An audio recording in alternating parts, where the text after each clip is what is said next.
story about my friend. So she recently got a job. At her job, she realized that she didn't feel qualified for the job. She felt a little bit overwhelmed, and she felt like she didn't belong. But they created the job for her. They realized that her particular skill sets would match where the company was going and that she would be a value add to their team. She expressed to me that she just didn't feel confident. I could not believe this. Are you kidding me? They created the job for you. Research states that 70% of people can identify with this story. I will be talking a little bit about the imposter syndrome and the research behind the imposter syndrome, and how it can stop us from claiming our space. In 1978, Dr. Clarence Ems and Dr. Susan, they did a study on 150 high-achieving women. They realized that these women had feelings of doubt, fear, and insecurity, even though the evidence proved otherwise.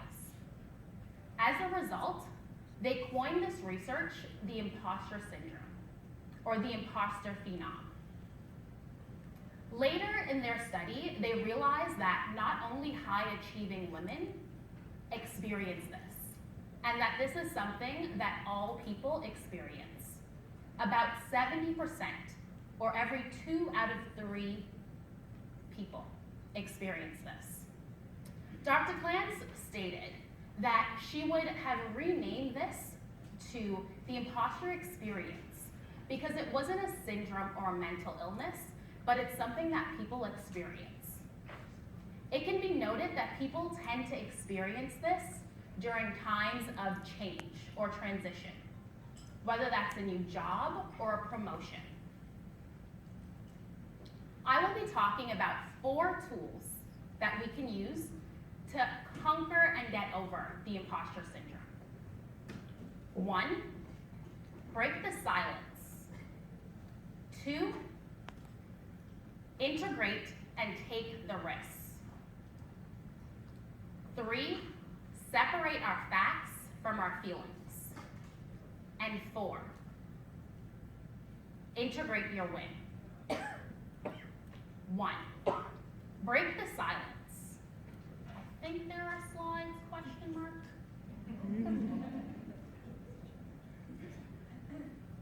Okay, there aren't, oh, yeah, there we go, perfect, thanks. Okay, so, break the silence.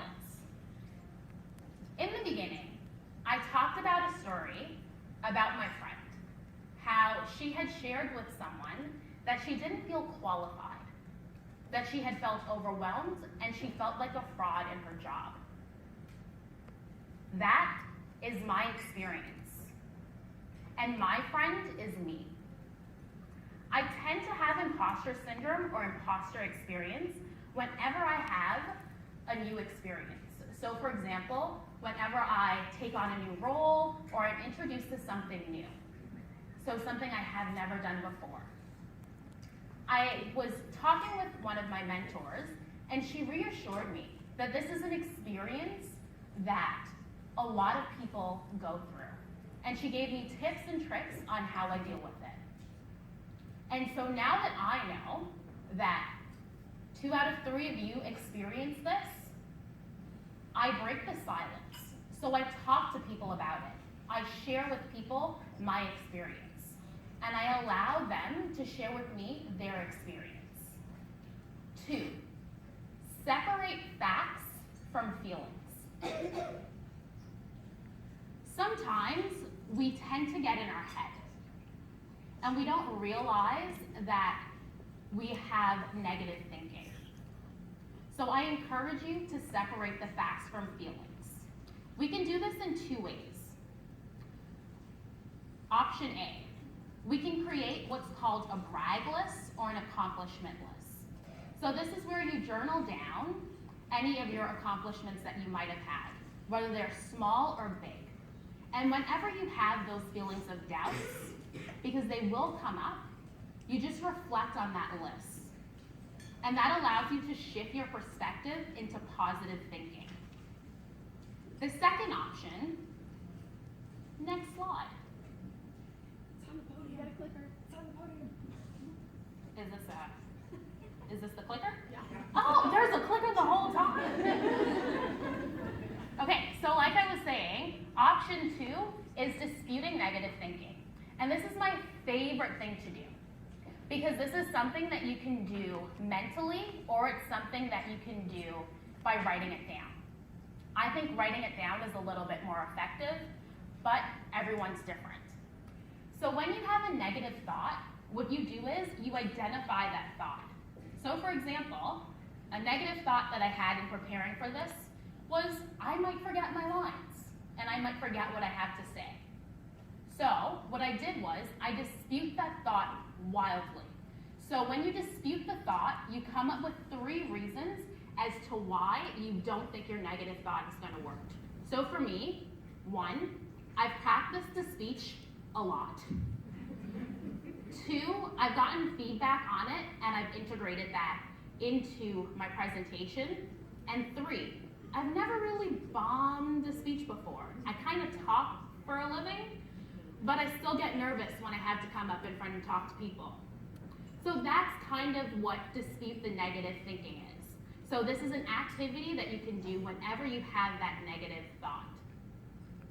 And then lastly, what you do is, thirdly, what you do is you take the risk. So even though you don't feel 100%, you step out of your comfort zone and you take the risk. So it's rewriting the rules. You don't have to be 100% and you don't have to know all of the answers. You just have to take the risk. And this will change your mindset and it will allow you to not believe that you are an imposter. And then you integrate the win. And what this looks like is you celebrate it. You identify as someone who takes the risk and you just shift your thinking. For me, how I integrate the win is I celebrate. Sometimes I have a glass of wine. So, these tools, breaking the silence, separating your facts from your feelings, taking the risk, and integrating the win, are tools that I use personally and sometimes daily. And I encourage you to use them. For example, about 2 months ago, I got an invitation, or a Facebook message rather, with the application to apply to be a speaker at this event. I responded back, I'll share that with my network. Yeah, that's what I did. And the person replied back, that was for you. Yeah. At that moment, I felt overwhelmed. And all of the doubt just came rushing in. Me? Why? And then I integrated the steps I told you. I broke the silence. I had conversations with my friends. Now I'm talking to all of you about it. And then I separated my facts and my feelings. Feeling. I might be nervous. I might forget my lines.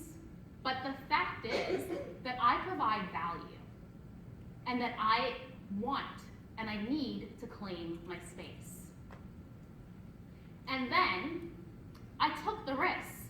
I filled out the application, I sent along videos, and I am doing that even though I don't have all the answers about imposter syndrome or the imposter experience. And then I will integrate the win.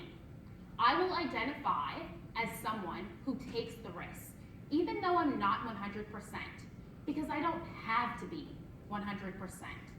I just have to take the risk. And I urge you to take the risk, because there are people out there who are waiting on you and all the gifts that you possess. So take the risk. Thank you.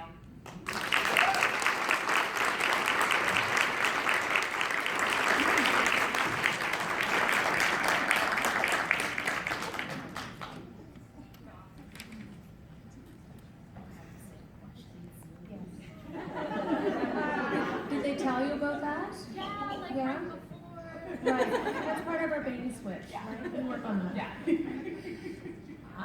I think what resonated the most with me was the line about sometimes when we don't take risks and we don't just take that chance, then we're depriving the world of our treasures, right? I think that resonated with me. Does anyone have any comments or would even want to layer in on that? Because I'm sure we've all gone through this or have a question. Oh, I see a question back there. I don't know you guys. Hi! That was awesome. I am completely inspired by everything you've said in there. Can you let me know how I can find out more about what you do? Can I follow you? Yes. Can I hashtag anywhere? Yeah, LinkedIn, Barrinique Griffin. I feel like I have cards in my bag, but yeah, it's just my name on every social media platform. Thank you so much. Thank you. You should click back your Oh, my slides name. so that we can spell your name. Yeah, that's true as well.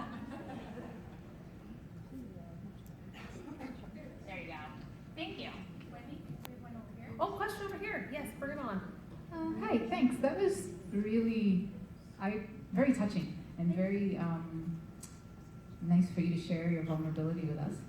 So I'm curious, just from your experiences, where you think the imposter syndrome comes. Like, is it something internal, or do you feel like it's coming from external? And the reason I ask that is I was fascinated by how much support you received from your friends. Yeah. So I'm curious if, just talk a little bit about that, and if you knew that they were going to be supportive, or telling people about it was risky as well because you were kind of curious, were they going to judge you or accept you? Yeah, it's always, especially, so for me, everybody has this perception because I think I'm high achieving. I think I set goals and I achieve them, but people just assume that because I'm a go-getter, I don't have doubts and I don't have insecurities. So I think when I do open up to my friends about it, it is very vulnerable for me because a lot of my friends I'm quote unquote the strong friend. So I'm the one that nobody has to check upon, if that makes sense. So when I do put myself out there, it is a risk for me. And this was it is risky. Yeah, thanks. Yes. Oh,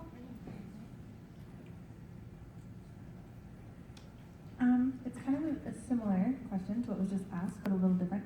How long did it take you to get, I don't know if you're past the imposter syndrome, but how long did it take you to get to a place where you're like actually generally comfortable with your skills and who you are and all of that?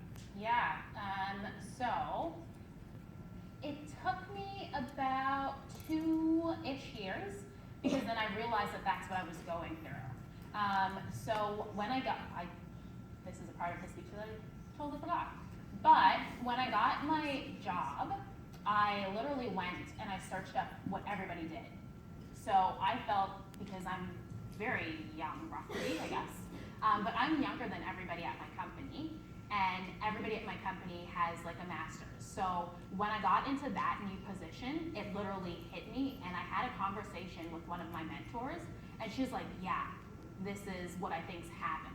Because I have an entrepreneurship degree, I work in entrepreneurship, so you would think that I would be qualified to do what I do, but I just didn't think that I was qualified. So when she identified that that's what it was, and that was 2 years ago, now it's easier because I know that this is something that happens. Like, I can identify it, and it's easy for me to switch my thinking. So I think the first step is becoming aware that this is a thing. And it's also, I feel like, sometimes it doesn't even have to be the imposter syndrome. It's just realizing that, yes, we have fear and doubts, and it's how do we shift that narrative. I hope that helps. Awesome. Like they say, G.I. Joe says, knowing is half the battle. Yeah. Right? Yeah. Thank you. Oh, we have one more? time for one more? Sure, one more. Hi. Hi. I work with new immigrant and refugee students in Dartmouth High, and right now I'm trying to get them to step into their own leadership journey. And right now I have 4 girls that are about to hopefully start college next year. So I'm helping them with those sponsorships, applications, and they're filling out these extremely personal essays about themselves. And some of my Syrian refugees are having to explain like how they got here, why should somebody choose them. And it's very vulnerable, distressing stories, and we're hashing that out. And I love what you said, because I'm trying to get them to acknowledge those aha moments to feel like they're worth it. Yeah. Somebody can choose you, and you can take that extra step. Yeah. So I just love what you said, and I hope you don't mind. I'm going to take some of your words back No. to those girls. Yeah. And if you ever want to come and talk to them Yes. yourself, we're at Dartmouth High, and they're Yes. called Global Girls Agents of Change. Yes, and I would let's love talk. that. Yeah. Okay, No, awesome. that's perfect. Thank you.